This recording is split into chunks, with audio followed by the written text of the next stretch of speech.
कोण म्हणतं पूर्वीसारखं काही राहिलेलं नाही, जातपात राहिली नाही आहे, लोक मोठ्या मनाचे झाले, माणूस किंवा मोठा धर्म झाला आहे. वाटतंय तुम्हाला?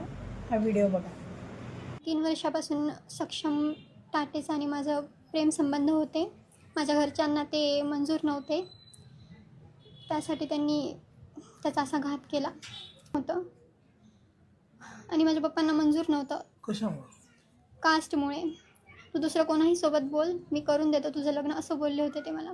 मारून टाकणार आणि त्याला गोड बोलून, त्याला भेटून, नशा वगैरे करू घालून मारलं त्याला.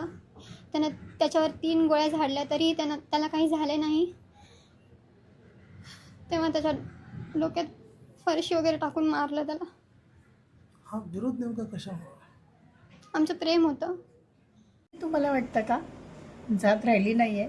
अहो, खोटी पद प्रतिष्ठा आणि मान सन्मान मिरवणाऱ्या या लोकांच्या मेंदूत आहे ही जात.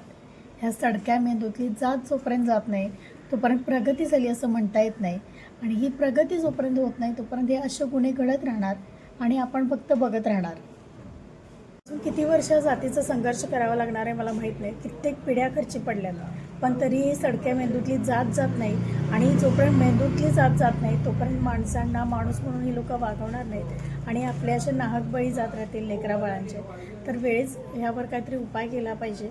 पण मला ह्या सगळ्या प्रकरणात त्या मुलीचं प्रचंड कौतुक वाटतं.